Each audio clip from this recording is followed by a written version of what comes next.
What's up, guys? Back here again with another Shadowrun video. We're actually getting pretty close to the end here. So it's only going to be a couple more videos before we're there. Today I want to talk about grinding, what you need to do to level up basically in this game. And then we're going to go through and buy all the contacts in the game and check those guys out. Then we're going to buy our final gear, and then that might be about it. We have enough money for the Fairlight Excalibur, but I don't have a ton of time this morning, so if we don't get around to it, I might just buy the Excalibur off screen and then continue grinding for its programs. But so first off, I want to talk about the grinding. Early on, you notice that I did my grinding by taking courier and escort runs from Gunnarsson in the Redmond Barrens. And in terms of money, it was terrible. I didn't even really record it, but it was 35 new yen here, 50 new yen there. It was not much. Those runs averaged about 50 seconds, a little bit more, from talking to Gunnarsson, doing the job, and then talking to him again. And the reward was 1 karma. It took me about 2 hours of grinding to get where I wanted. And if you remember that video, Joshua got all of his attributes up to 6.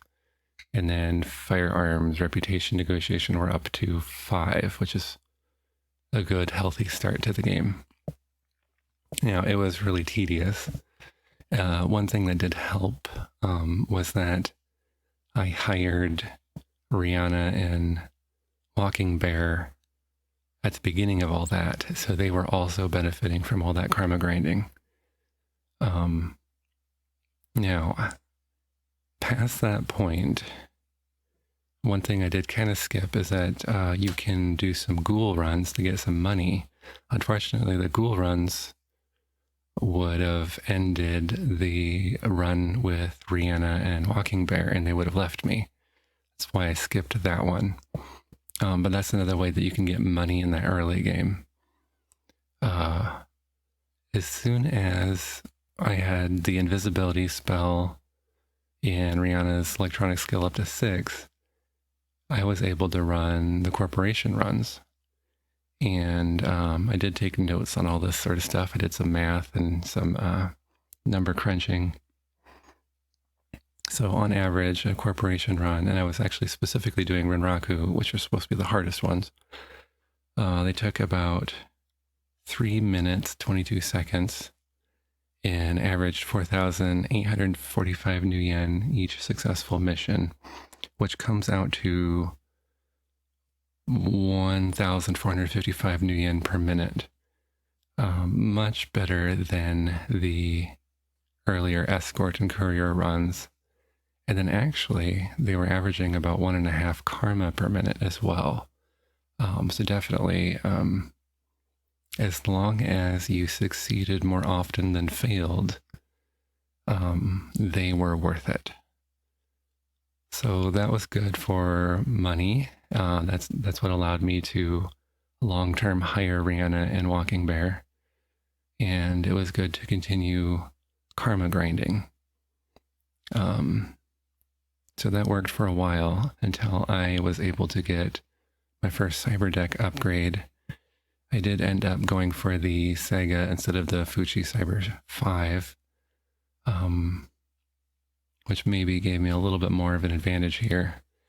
Once I had the Cyber 5, so I literally did take notes. I'm turning the page here.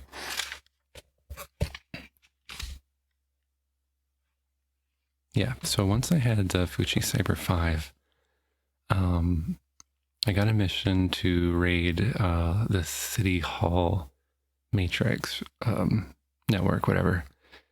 And I did some number crunching there, and I think that was at the end of the last video. You could see me running the mayor's office network.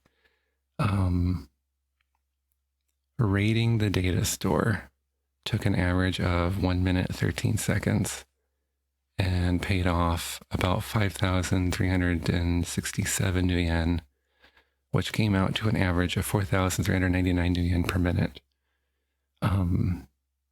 Now, just raiding the data store, I was no longer getting karma. And so I don't regret having done the courier runs and the corporation runs because they were giving me a steady flow of karma, allowing my runners to be what they are now. And I'll show you what their stats are now. They're pretty good. But I ran City Hall long enough to get my Cyberdex attributes all up to 6. And 6 is a really magical number in Shadowrun, and I'm going to show you why that works in just a few minutes here. But it has to do with the target number and probabilities. And I can actually, thanks to the degrade program, I can show you that in real time. Anyway, I ran City Hall until my Cyberdex stats were 6, and then I got all the programs I wanted for that deck. Then I went ahead and did a red flagged hard matrix run. I haven't completed it yet, but and I've heard that there's better networks than this, but I chose Fuji because it's the first one I found.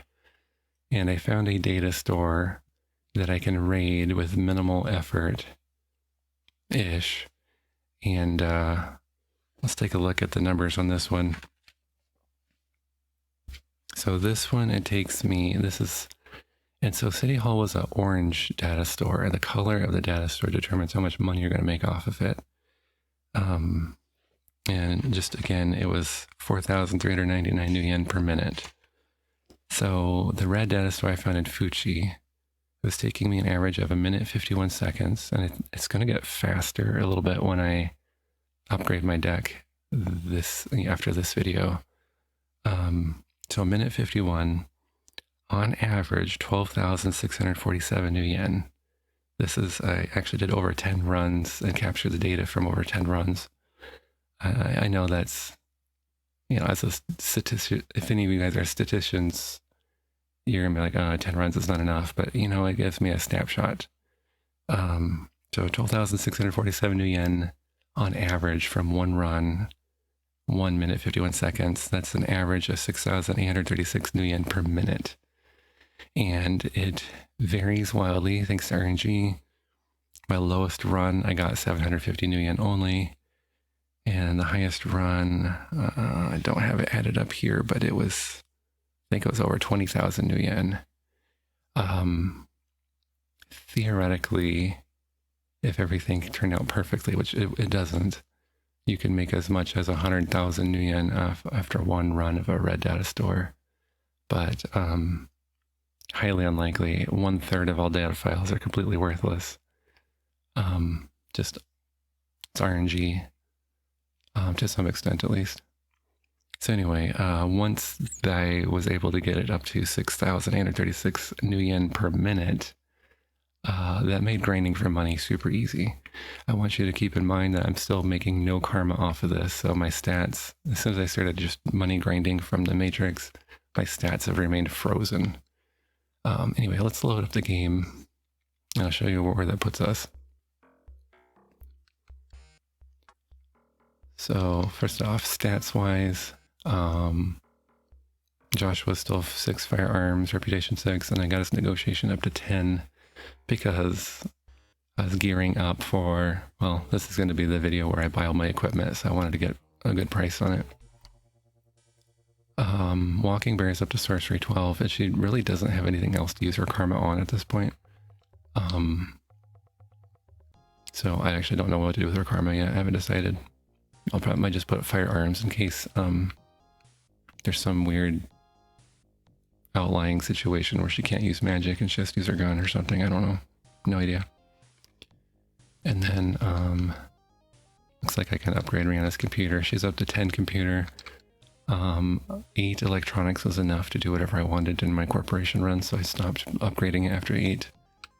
And then her firearms are 6, which is pretty good. Honestly, once something is 6, you're doing just fine. It's good enough to beat the game with. Anything above that is basically god tier in this game. All right, and then if you look at the money, this is less than an hour of grinding just last night. 337,153 new yen, which is absolutely bonkers. But let me go ahead and show you how that works. And keep in mind, this is going to be way easier after I upgrade my deck. Yeah, and actually, before I do that, let's take a look at the Cyber deck. Let's see, that's in Pocket Secretary, Cyber deck. Okay, so I have attack level 6. You need to be very careful about the size of programs you get. I actually opened up a walkthrough and got out a piece of paper and like planned it out.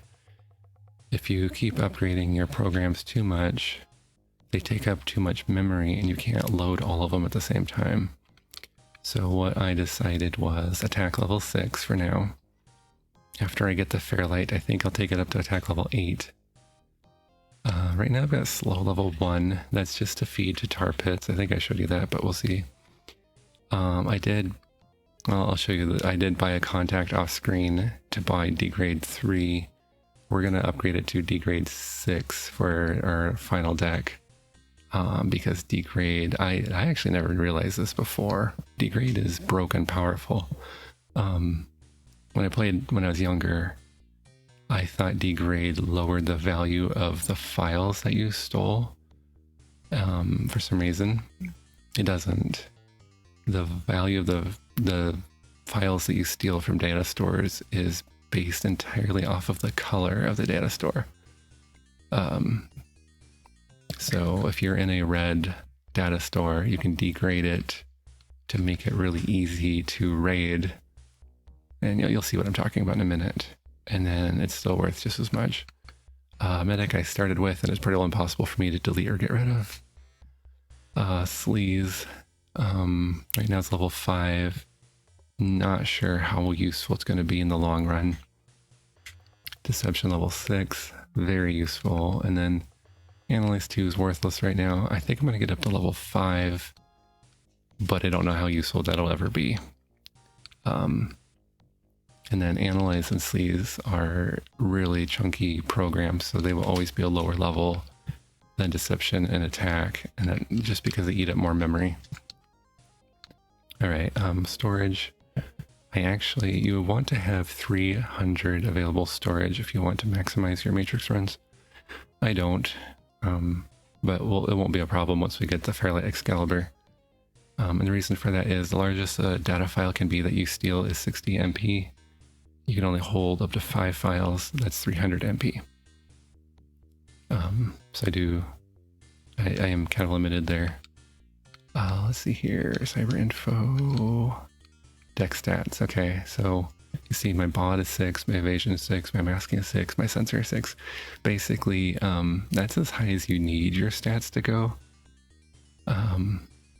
And again, it's about the magic number 6. It has to do with probabilities, and again, I'll explain that in a little bit, but once all of your stats are 6, you do much better in the matrix. Raising them up to 8 doesn't do a ton. 6 is the magic number. Response speed is 3, so you'll see my character acts very quickly in the matrix. And then that's it, really. All right, so we're going to go ahead and we'll do a run, and you'll see how quickly I can do a run and how easy it is. So currently I'm on the Fuchi system, so I'll just run the passcode. After I finish this mission, I can just click on Fuchi and it'll go straight there instead. Alright, one other note is after you have, like if you've already done a matrix run, I'll show you here. So those colored nodes, those are the nodes that I have defeated and then I exited. So I know what ice is there, I know all the data about it. It's like I ran the analyze program on these nodes. Your deck will remember the last system that you've entered. So if you keep entering the same one again and again, you'll keep the information. If you enter a new system, your deck will forget. Probably just due to memory limitations of the Genesis. So anyway, if you look at this, it says SBU orange 4. So orange is how difficult the node is, and technically all the nodes underneath this SBU should either be green, like it should be lower color, so it should be blue, green, or orange. There should not be a red node underneath an orange node in the file system. The 4 is how difficult it is for my programs to work on it. And if you think about it, so like my deception program is level 6, so my character would roll 6 dice and then count any dice that rolled 4 or higher, so on average 3. But I also have a hacking pool, which I believe is equal to my computer skill, which is what, 10? And I don't think I can more than double, so if I do an offensive stance, 6 dice from deception and 6 dice from a hacking pool, so I'm rolling 12 dice, counting any that are 4 or higher. On average, I should have 6 successes, so I'll get through. If you see where it says Access 6 and Blaster 4, Access is the gate program. That's the one you see. It's level 6, which is actually pretty good. It's going to roll basically that many dice back against me to resist. But you see, I'm rolling 12 dice, counting 4s or higher. And it's rolling 6 dice, and I think it's actually rolling against my my masking. So it probably rolled like 1 success on average. Yeah, you notice this one is an orange 5. So I'm trying to roll 5s or higher on my dice. I will actually use sleaze. Because I don't need to actually interact with the node. Sleaze is easier to work even at a lower level. But you're not able to actually interact with the node, you just pass through. Now this one is an odd one. It's a green 6. You notice that these bars next to my programs are really low, and those bars are my chance of success. And that has to do with the fact it's a 6, so I'm going to roll 12 dice, but I'm only counting dice that rolled 6 or higher. Okay, but 12 dice is a lot, so I still got through. This one sometimes does stump me, and I have to stop and fight it. Okay, now, here is the challenging one. This one is red 6. I'm going to explain this before I start, because once I get going, timing is kind of critical. I'm going to run degrade at it. It's going to fail a lot, like not even fire off. Sometimes it's going to miss. I'll say evaded, didn't do anything. When degrade does hit, you'll see that red 6 lowered down to a red 5. So basically, my degrade, I'm rolling 3 dice, trying to get, and then I can up to double it from a hacking pool, so 6. Trying to roll 6s. You think, okay, that's fine. Like, you should, on average, get at least 1 success. Yeah, that's great, but I think in a red node, you have to get at least 3 successes before something happens, so it's actually not a very good probability for me. Once I hit it, I'll knock it down from a red 6 to a red 5. Suddenly, degrade will work more easily. I hit it again, it goes down again. Now it's a red 4. Then it's a red 3, then it's a red 2, and then 2 is the lowest it can go. Once it's down to a red 2, you'll see, so like right now, my programs basically all say that they have like 0% chance to succeed. That's not true. I can actually get through, especially thanks to my computer skill. I can get through. But you'll see as I degrade the node, all of these success rates will go up and up and up. And then as soon as I have it down to a decent level, at least 4, but I'll try to go for 2. I'll switch over to attack, and I'll probably 2-shot the ice. Alright, so here goes. So I'm just going to spam degrade. And I'm hoping, so there's number 1. Okay, see, this spirals immediately.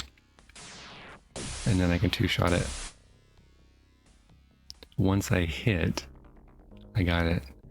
All right, now, when you transfer data from a data store, I didn't know this till I looked it up. Basically, you add your intelligence to your computer skill, to your sensors rating on your cyber deck, and then I think it's divide by 3, if I remember right. Take that number, times it by 10%, and that's your chance to find a file. So if you want to find files more easily, intelligence, computer skill, and sensors rating. Now, the size of the file is random. Okay, and then every action you take, there is a chance that the system will notice. And it goes up, if I understand this correctly, the first time I do something in the node, there's a 10% chance the system will notice me. If it doesn't notice me, next time it checks, there's like a 20% chance and a 30% chance. So it is inevitable that the system will notice you and it will knock you out eventually. Because of that, and there's no way to really slow that down other than finding files more quickly. Because of that, for now, and especially because my storage isn't that good, I just grab the first 5 files I find, come out, and I sell it to this guy right here, Roscoe. So 8,000 yen, 4,000, 6,000, 3,750, 2,250. That was a ton of money for not that much effort. Okay, so I think you guys get the point there. Because of time, I'm going to move on, but when I go back, I actually think I have enough money to just about buy anything I want. So yeah, we're gonna move on. So first off, I'm gonna go briefly to the Redmond Barrens. And I think we've talked about this before, but Gunderson had a contact. The Johnsons are your main contacts. So I'm looking for information, looking for contacts, and then Decker. Now I'm going to actually back out because I already paid for this contact off screen. And that's how I got the degrade level 3, which I do recommend you get pretty early on. And her name was Wilma Temenoff, so I'm going to call her up. Wilma connects, still not engaging her video picture. Hey Joshua, what's the haps? I would like to procure your services. Look, I'd rather be jacked into cyberspace, so unless you're going to make it worth my while, I'm going to flatline this conversation. Slot the stick if you want to keep this line active. You place your crit stick in the slot. Okay, partner, I suppose you want my expert knowledge on the Matrix. Or maybe score some experimental software for your deck. Okay, so the experimental software... Actually, let's look at those real quick. I've got some new sauce like you've never seen. The first is Rebound. It puts up a shield that deflects incoming attacks back at the ice. It degrades easily, but otherwise it's great. I've never used it. Again, there's issues with storage and memory, so I don't take any program that... Okay. Other than Sleaze and Analyze, I don't take any programs that aren't going to be super valuable, so... The other is Degrade. This attacks the node itself. It kind of short-circuits the security logic, giving your software a better chance to do its thing. I can sell you a level 3 version of either for 5,000 yen. So no, I already bought it. Alright, tell me about the Matrix. Sure, I can tell you some things to make running the Matrix a bit easier. I've done it all except tangle with the corpse. I'm not stupid. Okay, Chummer, here it is. Many small companies are connected to the Matrix, and so they're all open for inspection. Most of these companies expand so fast, they jam on a new node and stick some low white ice on it to guard it.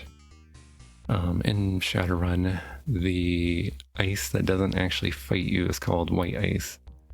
It's also like the legal stuff, so like the access ice basically blocks you till you run a password on it and then it works. And then the white ice may alert the other kinds of ice. They're idiots. All you have to do is Sleazer to see the white ice, and then gray will never know. Duh. So what she's talking about, gray ice will actually attack you if you're a hacker or a decker. So blaster and killer ice and stuff like that will actually like attack you and either dump you from the system or try to fry your deck. And then also, I don't know if Wilma's going to talk about it, but there's black ice, which will actually attack your decker directly, like it'll attack their brain. And when we do that in the Matrix, you'll see that instead of my persona's portrait, if it's black ice, you'll see Rihanna's portrait because she's taking real damage and she can actually die. Fortunately, we have a team, so we can bring her back to life with a shaman. So always check the end paths. Usually you can find a quick way to the CPU much easier than straight through these poorly defended systems. Alright, nice chatting with you. Goodbye. Alright, that's it for that one. Let's go ahead and move on. Let's see, there are no contacts in the Renraku Arcology that I know of. Let's go ahead and go to downtown. Actually, hold up. I've been wishy-washy. I've been saying I'm going to join the mob the whole time, but I'm actually going to join the Yakuza after all. And that's because the only perks that the mob really gives me are ones that they're like discounts and saving money kinds of things. And I'm rolling in the money at this point, so actually I'm going to join the Yakuza so I get the best gear in the game. Alright, so to join the Yakuza, you go to the Halloweeners. Entering an abandoned shack, you're accosted by a member of the Halloweener gang. If you want to live, you better have a real good reason to be here. Want to talk to your boss. The boss has been expecting you. Follow me. You're led into a dark room deep in the building. It is somehow brightened by the surprising charisma of the leader of the Halloweeners. Good day and well met, friend Joshua. I am Rat Spike. Well, what can we do for you? Maybe protect you from my boys? Or perhaps introduce you to a dear friend of ours? I should not need protection from the Halloweeners since I'm going to basically join them. Looking for contacts. Our friends are your friends, Joshua. Let me give you the name of our boss. Simply 10,000 yen. I'll slip you the name. Deal? You cannot do this without a really good reputation. The man is Agira Tetsumi. He is the head of the Seattle Yakuza and should be treated with utmost respect. Don't tell him I sent you. Dig? Thanks for the biz, Josh. You are promptly shown to the door. When we ally with the Yakuza, we will now be targeted by the I-5ers and they will all just attack us randomly. We can buy protection from them and they will stop the random attacks. Let's see, and then I'm gonna save the game in case something stupid happens.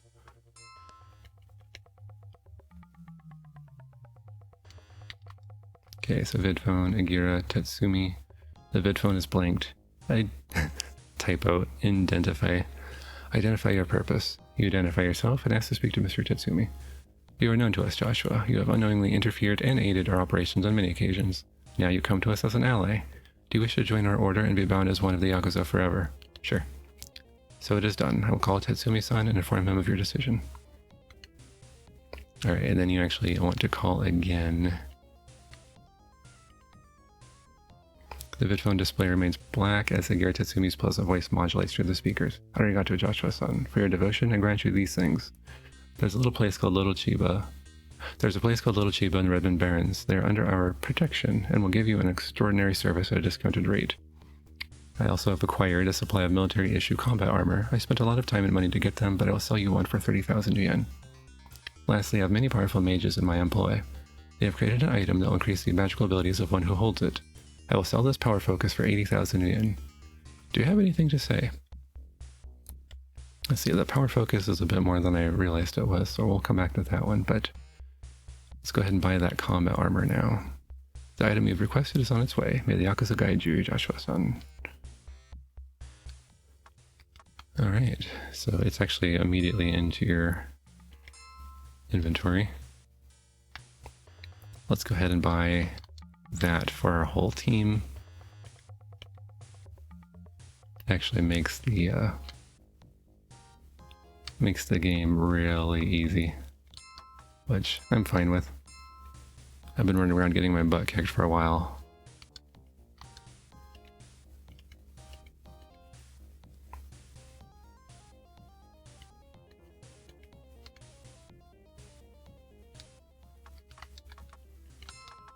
Alright, trade to Rihanna. Okay. So equip. The equipment system is a little clunky, but that's okay. And then I just noticed something. Yeah, okay. So, I don't know that it's a glitch, but it's a quirk of the system. I actually just unequipped the armor. And that's because the first action it takes is to unequip. So be careful about that. Make sure your armor is actually highlighted, or else you'll go into combat and die immediately and wonder why. Alright, she doesn't actually need that pistol, so I'm gonna trade it to Joshua. Okay, and then we'll sell her extra stuff. Okay. Yeah, you'll notice immediately I am not afraid of the Renrocker strike teams anymore. Like, their bullets are just gonna bounce off of mine, off my armor.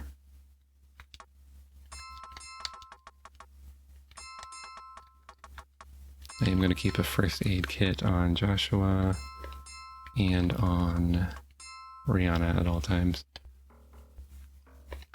Okay.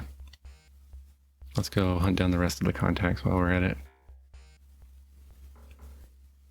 So already I'm not afraid of bad guys anymore, except for armor ignoring ones like mages and hellhounds. Okay, let's see here. Professor Jefferson, we got him from the mage and the Space Needle, and I've not called him yet. You dial Professor Jefferson. After a short delay, he picks up. Yes, what is it? I don't have all day. I would like to procure your services. Well, Joshua, would you like to learn something about paranormal creatures, or hear of an exclusive club for mages? Or can I interest you in meeting an ex-student of mine? Tell me about paranormal creatures. I'll learn quite a few remarkable things, such as what do hellhounds, vampires, and feather serpents all have in common? Give up? Well, they all have thermographic vision, which makes invisibility useless on them. Good to know, no? Also, a hellhound's fire is magical in nature, rendering armor useless. Finally, Bandersnatch have adaptive coloring, which allows them to blend in with surrounding terrain. Even cyber eyes have trouble discerning a Bandersnatch from its environs. Actually not sure about that. So Bandersnatches are invisible, and you mostly find them in the South Sheelands. I thought if you did have cyberware you could see them, but I might be wrong. Tell me about this club. I belong in a choice group of the magic community. The biggest benefit, besides their informative newsletter, is that you get good discounts at Rhiannon's magic shop. If you pay me the one-time entrance fee of 1,500 yen, I can get you in. Do you want to join? Sure. I've just registered your name. Now go. There are miracles to discover. Alright, and then actually we're going to call him back. The professor answers, Joshua, it's you. What can I do for you? I'm looking for some contacts. He graduated with flying colors and he might be able to help you in your line of work. If you could give me a payment of 2,000 yen, I can give his number to you. Are you interested? Yes. His name's Gregory Wellens. He holds a PhD in sorcery and works for some big corp in Chicago. Alright, so we'll call him next. Gregory Wellens. The vid phone dims, but you can still make out a figure on the other side. Who calls me at such a late hour? I'd like to procure your services. Or perhaps you'd like a discount on your magic purchases. Tell me about the paranormal creatures. The corporations are training paranormal creatures to do their bidding. It seems they are more cost-effective, more attentive, and much less likely to be bribed. Suffice to say, they're also extremely hard to domesticate. Hellhounds are most common. They are extremely vicious, work well in packs, and have heightened senses. They are not fooled by visibility and are immune to fire, like Powerball spells. That's an error. It's the Firebolt spell they're immune to. There's no Powerball in this game. They also breathe fire, which can be a hazard in areas that are decorated with paintings and such. We have started using these animals here at As Technology. I can tell you from first-hand experience that they are quite effective. Now, if we could only do something about the blasted deckers in the Matrix. Tell me about your device. This here device is much like a spell focus, with one exception. It increases the power of any spell used when it is held by a mage or shaman. Tell you what, I'll sell you this one for, 50,000 yen? Sound like a good deal? The Yakuza boss has a better one, so no. And I could use a good discount. Tired of paying retail prices, eh? I could put your name on a corporate discount list at Merlin's Lore for 4,000 yen. Do you accept? Yes. After you transfer the creds, Will owns access to the corporate files to add your name. You're all set. Anything else? Nope. Alright, we're gonna hop on over to downtown.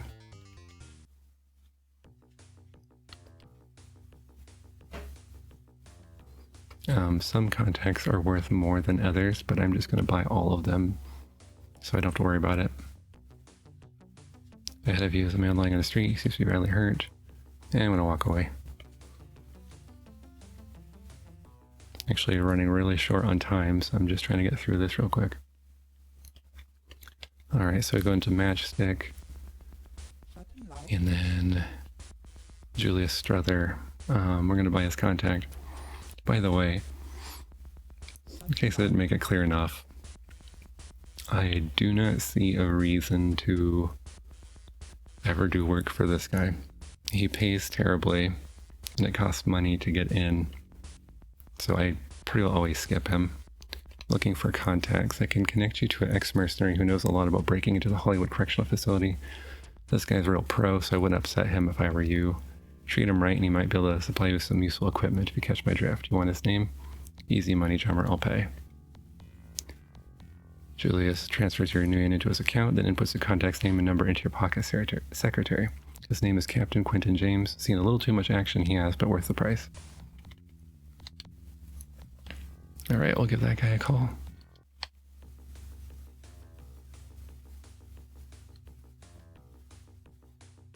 So the Johnsons are your main source of contacts. Captain Quentin James. The video display turns on, placing face-to-face with the ex-merc. Who the dreck are you? How'd you get my number? Huh? Friend of mine? I'll get talking. What do you need? Some info on Hollywood? Or do you want some serious firepower? Or do you want me to pass along the name of a friend of mine? I need info on Hollywood Correctional. I've done the prison run thing once or twice. Remember in 2028? No? It was on all the net reports. My rep was built on that run, you little punk. You're making me mad, so apologize nice like, and I'll tell you the ins and outs of a Hollywood jailbreak. Otherwise, go buzz. Oh, you mean the Weller prison break. Legendary. Don't schmooze, boy. He's ugly. Anyhow, that Hollywood's a hard nut to crack. Getting in is tough, especially if you want to go in quiet. If you can get a friend on the inside, though, you can walk right in. I'd recommend either a level 4 Megalock passkey to get you through the inner security doors or plenty of grenades. Bring some friends along. They can cover while you're pinpointing the location of the inmate you're trying to bust out. What items do you have to offer? Got a few suppliers who deliver some quality weaponry. I don't recommend you buying it for show, though. These weapons are highly illegal and you'll be in a world of hurt if Lone Star catches wind of what you're packing. We've got some frag grenades for 400 yen, and an H&K SMG with laser sighting and gas vent for 1,000 yen. Yeah, no. I'm looking for some contacts. I can patch you into a hotshot rigger. She can drive anything built and knows the wilderness in these parts like she was born there. I only charge at 2,800 yen. Okay, street name is Sharky. Here's her number. You put the name and number in your pocket secretary. Okay. Let's go ahead and give her a call. Remember to save frequently in this game because who knows.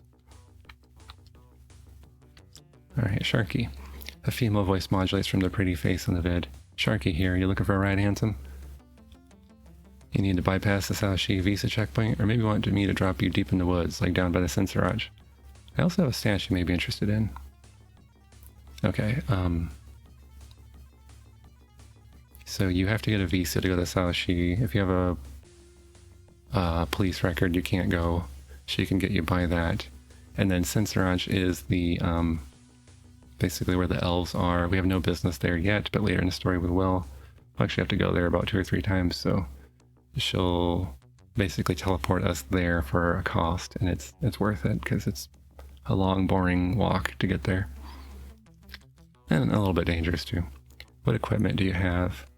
All I have are some of these smart goggles. They're not as efficient as a smart link, but they allow you to operate a smart gun without getting cybered. Would you like to buy one for 3,000 yen? Not a bad item if you don't want to get cyberware for some reason, like you're a mage. Alright. But anyway, Sharky is super important. Let's see, we'll call a taxi over to Penumbra.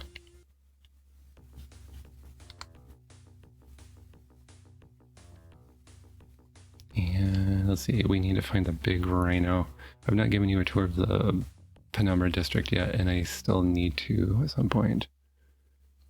So big rhino has the other mid-level Mr. Johnson. It's also got the Shadowrunner that's a troll. If you don't, if you're not a street Sam and you need one, he's the best in my opinion. Trolls are strong. But this is the Johnson.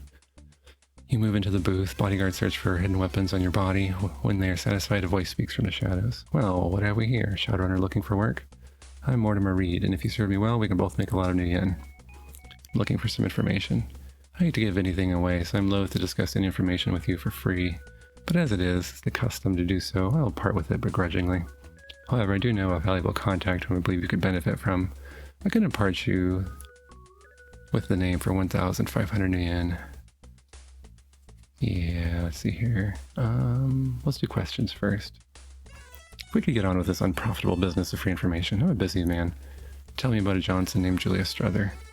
That no-account dwarf? Why would a flashy gentleman like yourself bother with a piece of trash like that? Have you ever met a dwarf you could trust? I rest my case. Stay away from that guy, he'll kill you. Contacts.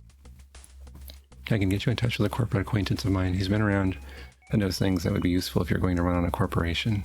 So would you like to purchase a new pal? Sure. Alright, his name's Alessandro Hobbs, and it isn't necessary to mention my name.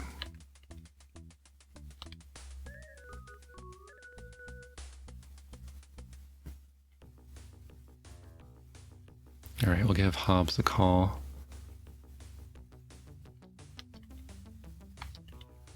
The vidphone comes alive and a well-dressed company man appears. Alessandro here. Speak.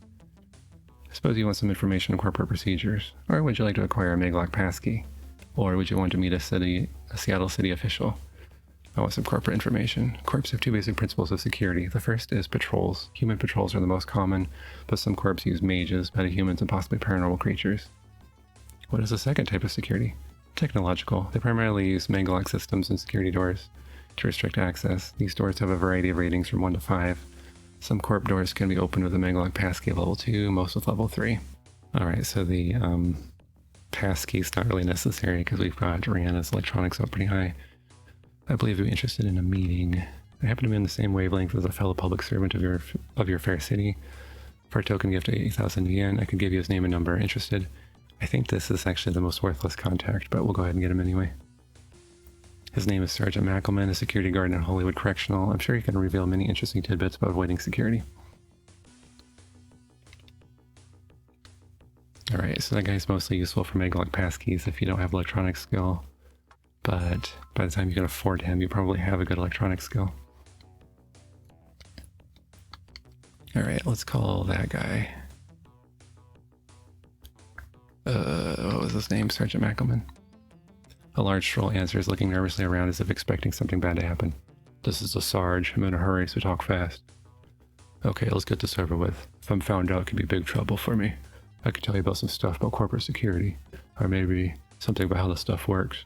Or do you need my help for something? Tell me about corporate security. Each corporation building has many levels. Usually the higher the level, the higher the security. This covers all areas, patrols, Meglock doors, security cameras. All that stuff is tougher to fool the higher you go.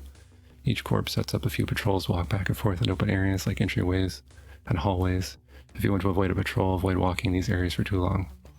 It'll be wise to get a security pass before you enter any corp. With that one, you'll stick out like a sore thumb and have a much higher chance of being questioned by a guard.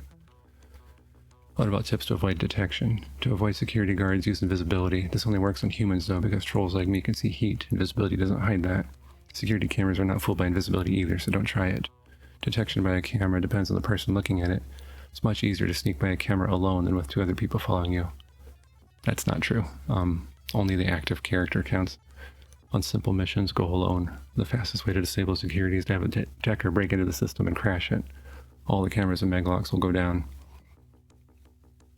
Alright, and then I need your help getting into Hollywood Correctional, so 5,000 new yen, and you can get a badge to get in Hollywood for free. But no, we don't need that. Alright, there is 2 more contacts we're going to get real quick. I'm kind of out of time here, but I'll let you guys know. I'll go around and buy... Let's see. I'm going to buy the Fairlight Excalibur, probably off screen, and just start working on upgrading it. And then I'll finish getting my equipment on screen, I think. Let's see here, what contacts? I have a fixer I use when I need to do something nefarious. You get to the items you need, no questions asked. Would you like his name? His name is Max. I place his number in your pocket secretary. By the way, Vigor and Jarl disappear at some point in the game, so you need to get Max before they leave if you want him. Okay, another vampire. Just this town's inundated with vampires.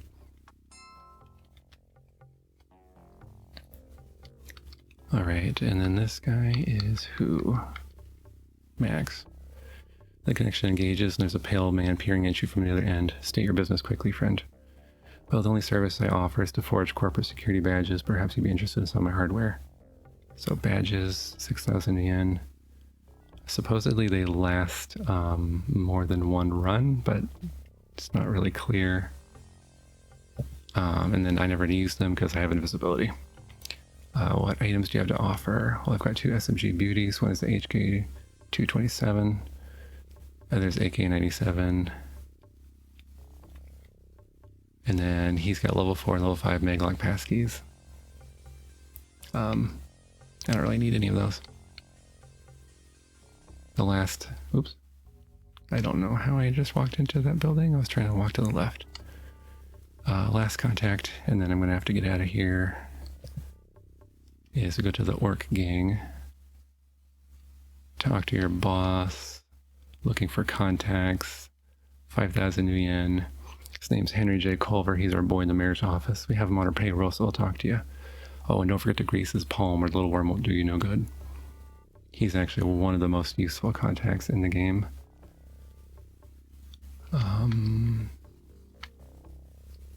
Where is he at?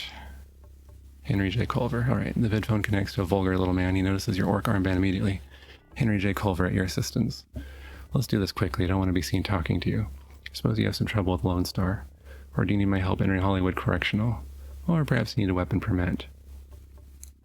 If we want to get to the Salashi and we have a police record, he can delete it. I think he's the cheaper one to get you in a Hollywood Correctional, and then the permit. Handgun's not enough for you, huh? Gotta feel big carrying around a large caliber weapon. Transfer 8,000 yen, I'll put in for a permit. Since I'm not going the mafia route, this is what I gotta do to keep the cops off my back when I'm carrying around illegal weapons and armor. So yeah, Lone Star won't bother you about illegal weapons from now on. Goodbye. Alright, I am out of time this morning. We are going to save the game. And I will buy the Fairlight Excalibur off screen and start upgrading it. Next video, I will finish buying my equipment, show you how that looks, and finish getting all the cyberware. So that'll be next time. See you then.